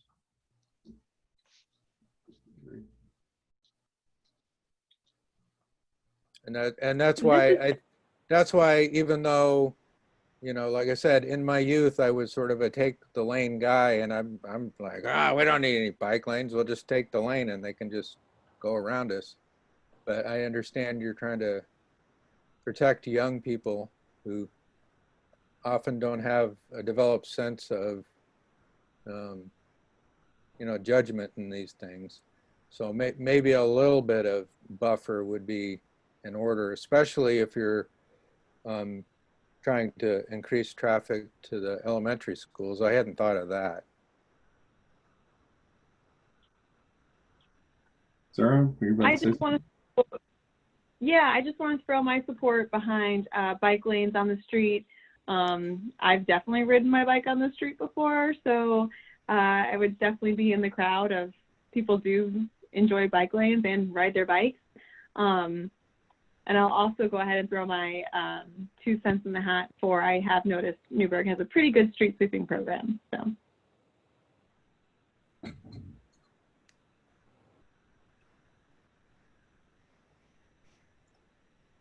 Neil, any thoughts? I liked the overview, that little flyover thing. I thought it looked pretty good. I think it's a massive improvement over what's there now, especially north of Hayworth, where you've got no sidewalks on the east side, I believe, and stuff. So I think it's a major step in the right direction. I keep on thinking back to Leslie Woodruff and I can't remember who else it was that brought the Complete Streets program to us, or that idea. And I was kind of trying to, look at all of the options that you came up with and to see how it might kind of fit in with that Complete Streets program and kind of keep that theme going throughout the city, incorporating less vehicles on the road and more pedestrian bicycle traffic where we can do it. And closer to schools and residential is ideal for that. So I think it's a good program.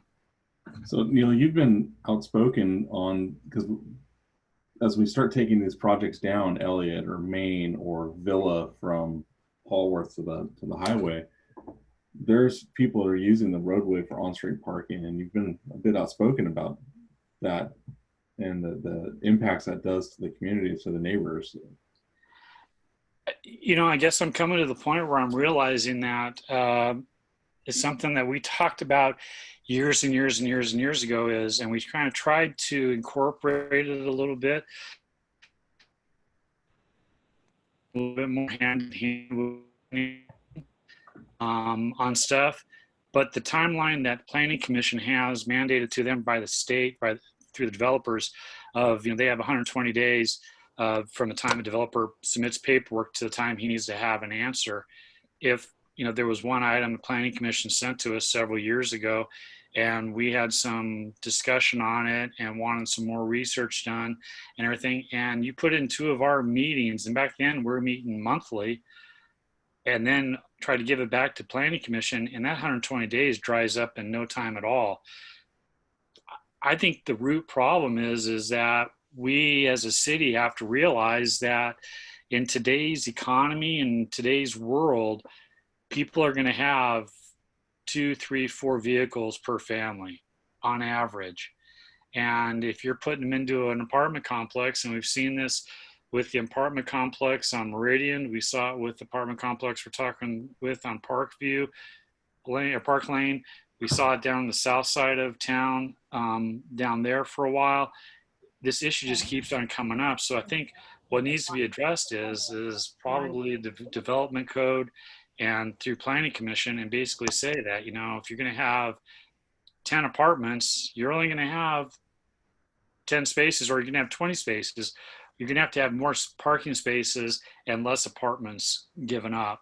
The developers do not like that. They want more apartments that they can rent and stuff like that, and that ends up creating more parking problems, and then stuff spills out onto the streets. So you're right, I have been outspoken on it. I don't travel Elliott very much at all, really, so I don't see it. These other ones, I'm, just because I live in the north part of town, Villa is I travel that almost on a daily basis, and also if I want to, I can do Park Lane, so I could see that, and I did for a while, even way back in the day before they widened it and they put the apartment complex in. So, I don't know if you're trying to pay me a compliment of being outspoken on street parking. It's one of the comments we've heard a few times through social media and through from the apartment owners today was the lack of on-street parking. And, and I think if we gave them the alternative of off-street parking, they would probably prefer that to on-street parking. If that would make sense to me, less chance of your vehicle getting damaged or, smashed. I mean, that's what the only accident I've had in my vehicle was in downtown Portland when I was parked on the street and I was 2 blocks away in a meeting and somebody shaved the front end off my car and then drove off. So I'm a proponent for off-street parking, especially for the, bicyclists and pedestrians. And I think if you add the factor that this is in a school zone and we've been doing this safe safe school zone stuff and really pushing that and working on that. So if we can give a better, safer, more secure way for our children and school age children to get to school and not have to be escorted by their parents because they don't feel it's safe. I think that I'm all for that.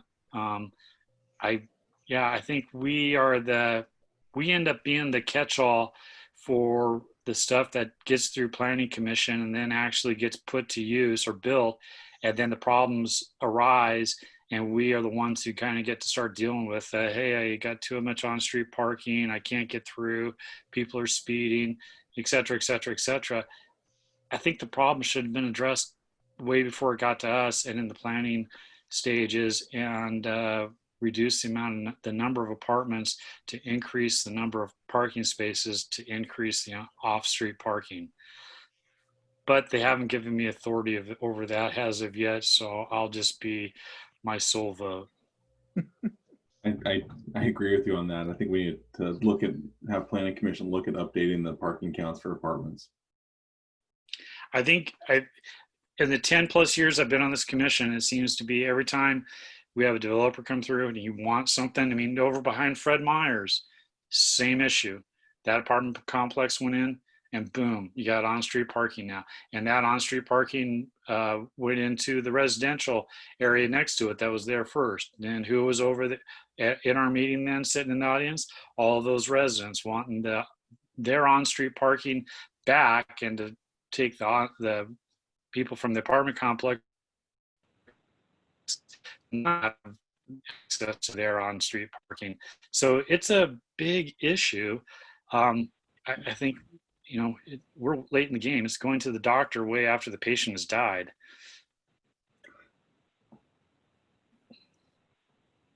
Casper, Thanks for asking, though. Thank you. Casper, you use the road quite a bit, at least you used to, before they kicked you out of school, closed the school down. Do you have any thoughts on how the road's used, or I think it was doing 55 miles an hour? I think bike lane or some sort of extension along Elliott's a great idea, especially as I notice as a lot of high schoolers get their licenses, some kids go below the speed limit, other kids love to drive fast, and on the straightaway between Elliott and I can't remember the other road, the high school, and then there's Elliott and then another road. Kids tend to go fast there, and then there's several kids walking or biking out in the road. And as the road's pretty narrow, it's kind of dangerous for those kids to be there. And I sometimes drive, and I also often bike along there. It's a little sketchy, I guess. So I think the plans you guys have been discussing sound fantastic. Tony, can I ask, have you or your committee stuff, have you thought about doing any like bulb outs in the center to try to narrow it down, kind of cause slowing at some points, kind of do a little bit like what Paul Chu did on East 2nd Street over between those two trailer home parks and stuff, maybe some speed slowing passive type of thing? Because I agree. I mean, I have to admit, I was a teenager once, and I was a teenager with a license, and that's as far as I want to go with that subject right there. But it's a straightaway, and it's going to a high school parking lot, and you're adding pedestrians, bicyclists, and cars. If you go back through and watch the video again, Neil, every intersection has curb extensions where we move the bicycle lane off behind the curb. And that's the concept of going into using the golf course is the most recent example, the most local example of the curb extension we're going to apply. All right, great, thanks. Okay.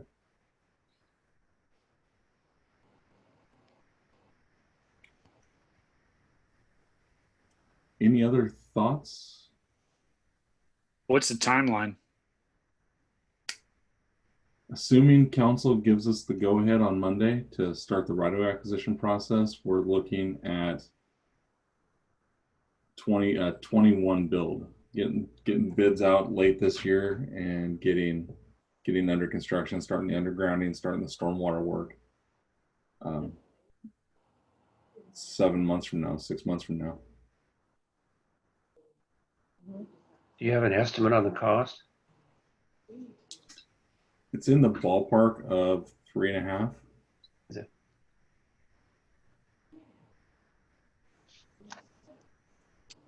I went and looked at Elliott today. I've only been on it like 3 times in the 13 years we've lived here. And boy, I can see why it needs to be improved. And I think what you've come up with is great.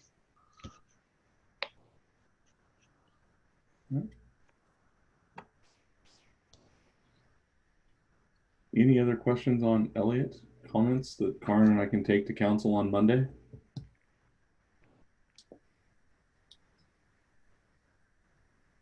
All right, thank you for indulging us and the feedback. The last thing we have, Crestview Drive update. Karin, do you want to give us an update on what's going on there? So yeah, we've been working on a project. For those of you who don't know, there's a east of Springbrook Road over to the city limit line. A portion of Crestview Drive is gravel. So we are working on a project to pave that road and bring that road up to standard from basically the roundabout over to the city limit line. And that work is going to be out to bid hopefully later this month, and then be under construction September, October timeframe. So come next summer, that piece of roadway will be completed also. Assuming Crestview Crossing, which is the development that's proposed on the opposite of, excuse me, the hospital, that would mean that there would be a continuous route from 99W at the hospital all the way over to Springbrook, and then further west into their neighborhoods. So it can get people off of 99W quickly.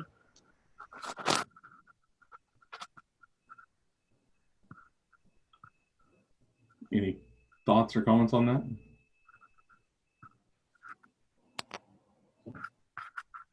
Excellent, thank you. The last thing we have on the agenda tonight is one of the comments we had that Karin and I received from one of the citizens, and I believe this was somebody requesting a crosswalk at the street just east of Everest, or west of Everest, so she can safely get to Grocery Outlet from her house. So she wants to get over from Church Street, cross over to the gas station, and because there's really no good place to cross 219.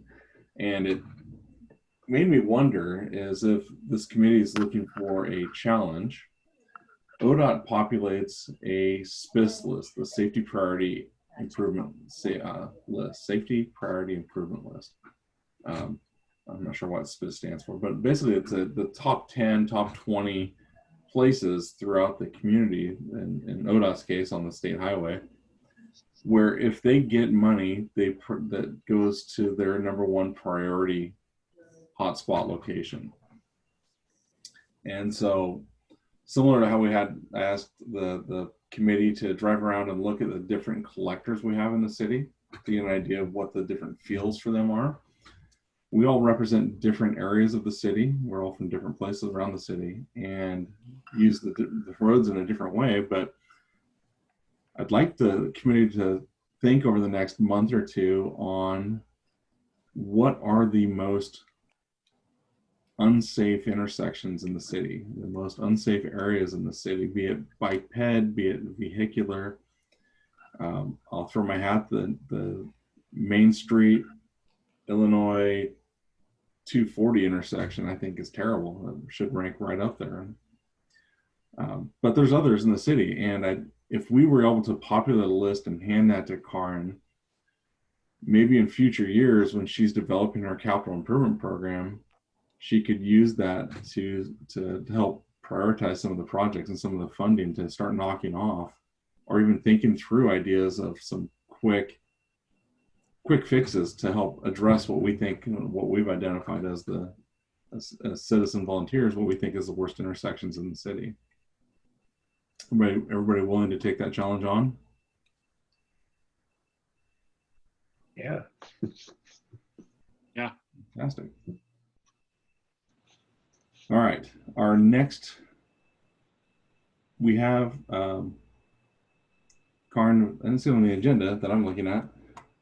We have a potential hearing for our committee on Sheridan Street, and that's the conversation with the fire department and the waste management regarding, you got it, parking on the street. When people park on both sides of that narrow street, fire trucks and the garbage truck can't get through. And so waste management has come to us and come to the city and said, hey, can you restrict parking on one side so we can get our trucks through and pick up their garbage? And Karin didn't think that was a limited decision that she was comfortable making and bringing to us. So she'd like us to have a hearing on it. And Karin, you want to expand on what I just completely probably butchered? So it was on Sherman and Sheridan Street. It came up both from the fire department and waste management.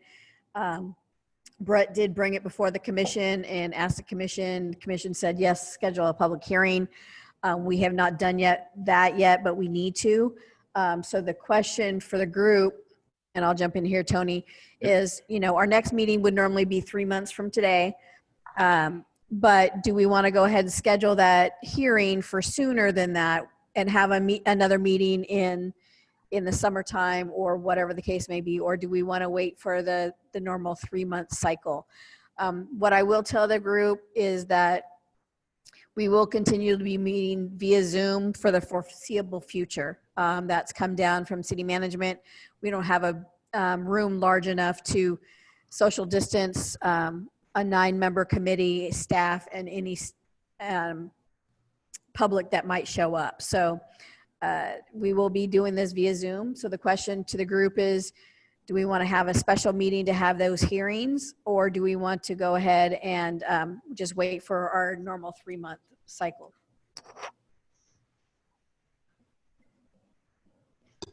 My comment on that would be, what do you think would get the most traction and participation? Would it be a regular meeting that we have, or would it be something that's specially scheduled? And especially because I would think that maybe even turnout would be lower with Zoom also. Yeah, it's hard to say. Normally I would say summertime is hard to have any kind of hearing just because people tend to be out on vacations and those kinds of things. I'm not sure how many people are going on vacation through the summer in the world we're living in right now. So it might be possible. I would be hesitant to have one in September because if we are going back to school, September is always a tough month to get anybody looking at anything other than getting kids back to school and all those types of things. So if we were going to do it, I would say we want to do it in July or August, or just wait and do it in October.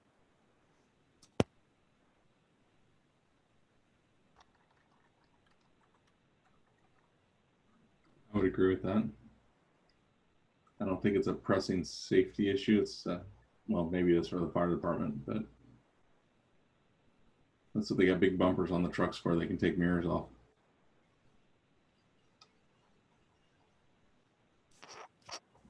Would it be helpful if I sent out a poll to the committee for you guys to answer about some dates you might be available? Sure. Yep. Sure. But the process, I guess, and Karin and I went through this earlier, is if we decide to hold a hearing a month ahead of time, she would send a letter out to all the adjacent owners to let them know that we're holding a hearing to decide whether or not to restrict parking on one side of the road or the other, and make a recommendation to staff for that change in use. So whatever we decide, we just need to make sure we get Karin enough time to make the letters happen.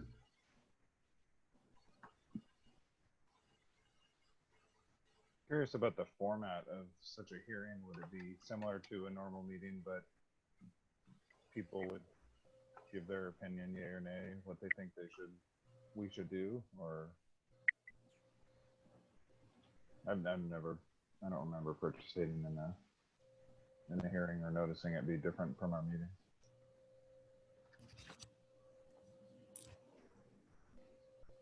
Karin, do you want to address that? So, you know, a hearing, we would have a normal meeting, but there is special language that Tony gets to read, and it's a little bit more of a formal process to go through that hearing. And then this group would make some findings and make a recommendation at that point.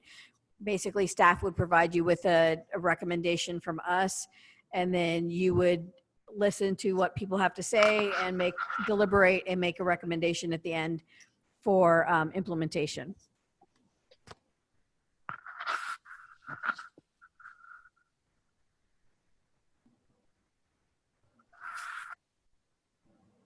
So Karin, you'll send out an email. How many of you guys checked your City of Newburgh email after Karin's email to your home address?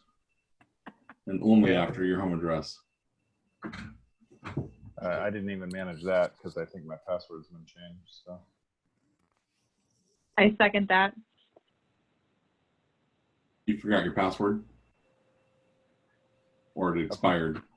One or the other. I'm not certain which yet.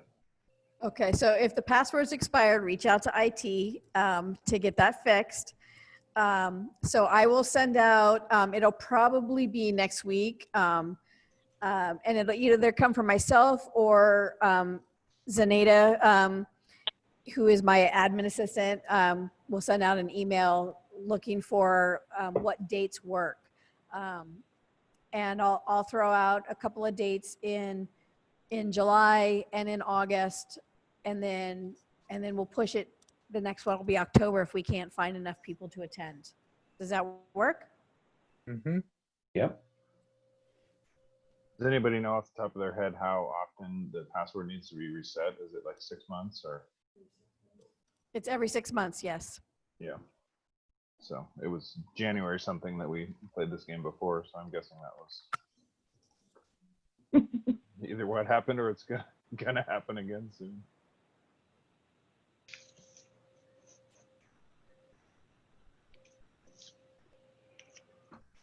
All right. Okay. Let's go around the horn for commissioners' comments, and we'll start with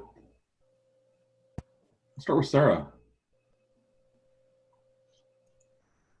I don't have any comments at this time. Thank you. All right. Casper?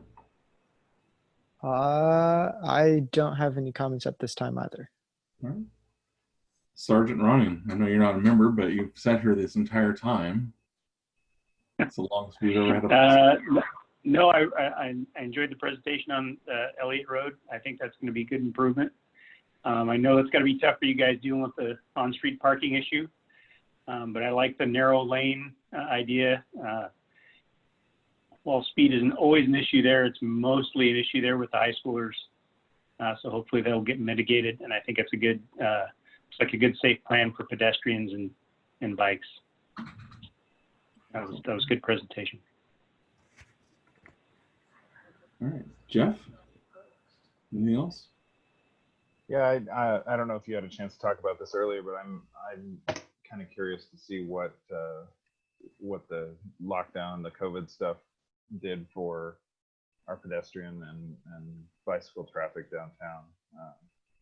I've been working about once a week up at the PCC Sylvania campus and recently noticed quite a bit more traffic than the very little that there was for the previous few months. So I've driven around wondering if pedestrians and bicyclists are enjoying the lull in traffic. And Depends if you're going out during a protest or not. Pardon? Depends if you're going out during a protest or not. Yeah, somebody shoved a firecracker through the doors at the PCC Downtown Center and started a little fire in there. Yeah. I don't know the answer to that. I haven't seen many studies on bike ped travel. I know vehicle travel was decimated from March through today. And I think it's going to be a long-term thing that's going to affect us all moving forward with less people driving to work every day. Yeah, just to give you an idea on vehicle traffic, we just got information out from ODOT in the last couple of days that gas tax revenues are down by 8.5% in the last couple of months. So. All right, Mark. Yeah, I just want to make a comment. We seem to have a theme about apartments and parking, and I just wanted to point out an observation. You know, I was driving down Springbrook, you know, behind the on the way back from Safeway the other day, and saw a land use sign in that patch of land off to the right as you're coming back up to North Newburgh. So I was like, hey, what's going on there? So I looked it up, and they're putting 3 buildings that are going to have 75 units each, apartments in that space. So I'm just sort of making a comment that we've all agreed that this is a coming problem, and it's just going to get worse because high density housing is the way to go. And they're basically, I think the developers are going to start finding any land they can and putting up apartment houses. And if we can't figure out a solution to this on the street parking situation, then we're, you know, 10 years from now, we're just going to have it up to our eyeballs. Yep. And I don't think we can stop the development. We just have to discuss what effect that we can have on the problem and how we can abate it.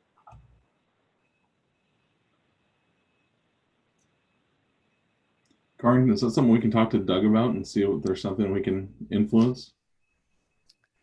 We can certainly talk with Doug. And I know the Planning Commission has taken up parking multiple times. And I don't know what their workload looks like this year, but I can talk to him about maybe there's an opportunity for some kind of a joint meeting or joint workshop to talk about it. Because as Mark noted, you know, development and high density development is going to continue. And even with single family development, you know, as the lots are getting smaller, there's less parking available on street. Just because they get closer together, and there's not enough room between driveways. So it's going to be a challenge and continue to be a challenge. And I'm not sure any of us have an answer, but maybe I'll bring it up to Doug and see if there's a possibility of some kind of a workshop or something between this group and the Planning Commission. So, and let you guys know. All right, Neil. Can I jump in real quick? I'd be curious to know what the breakdown of you know, apartments that have parking via a garage, or I don't know if they do carports with apartments on top of it, but utilizing some of the footprint of the building for vehicles as well as, you know, standard parking lots, whether that gets a lot more. I'm sure it's more complicated when they build them. They got to go higher to get the same square feet of rentable space, but it's just something that I've been curious about. Parking garages are about $200,000 a stall is the number I've been given in the past. Yeah, not so much a parking garage, but like, so a buddy of mine lives in, or used to live in Beaverton, and he had a garage as part of his apartment. And it seemed like there was about a garage for every unit almost. And that allowed, you know, you can build a second floor apartment on top of that garage. And it's not that you just have the buildings and then place for cars. They're kind of, I don't know. I don't know enough about building apartments to know what that really means, but it's something worth looking into, I think. Neil? First of all, I'd like to apologize to Jeff and Karin for bringing Mark and Jeff over to the dark side on-street parking. Mark and Jeff, welcome to the resistance. It's a long, hard battle, but there's a light at the end of the tunnel, and I just hope it's not a train. So I just have one question. What is going on with Wilsonville Road? I know it's out of the city limits, but is this part of phase 1 or phase 2 for the bypass? This is phase 1W of the bypass. This was, so it's part of phase 1, and should be the last phase of phase 1 that will occur. And so, yeah, Wilsonville Road has been disconnected from Springbrook Road and is now connected to Oregon 219 south of Winooski. Yep.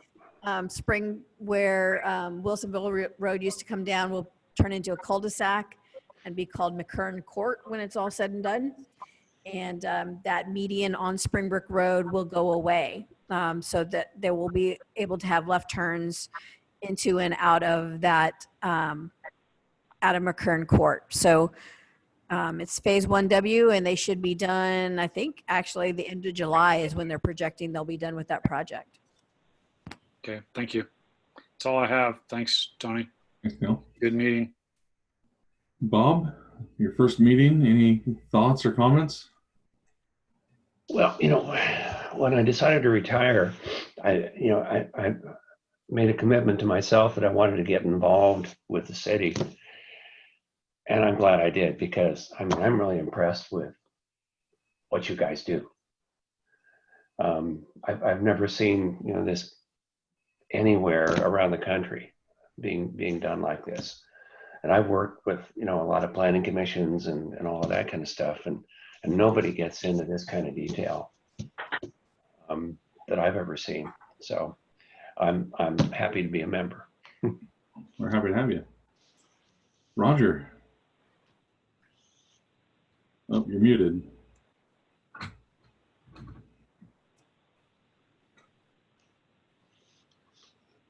Still muted. Can you hear me now? We got you now. Okay, I want to echo Bob's comments. I think I was very impressed with the meeting and the depth of discussion that goes on, and I think it's very good. Karin, I did have one question or one comment. How closely does ODOT keep the city of Newburgh informed on the parkway in phase 2 as far as design and what's being thought of as far as options and things? It varies. We actually haven't gotten an update lately. I do know that our elected officials are on the Parkway Committee, so they hear at that level what's going on. We actually haven't seen anything lately on design, and I'm not sure if the design has moved forward much. I do know that they're working on right-of-way acquisition for phase 2, and we got funding for a portion of the design work for phase 2, but there is obviously a big hole for any kind of construction money. So yeah, so we do have meetings with them, but we probably haven't had one for probably 6 months. But that may be because they haven't done anything yet either. So I was just going to ask that. I also sit in on the Parkway Committee meetings, but ODOT has not appeared at those meetings for the last 6 months or so. Of course, they haven't had a meeting for the last 3 or 4 months, but ODOT was absent for the last several meetings. I do know that they've hired the consultant to start the design. David Evans. I've seen the survey crew out doing stuff too. Yeah, I've seen that.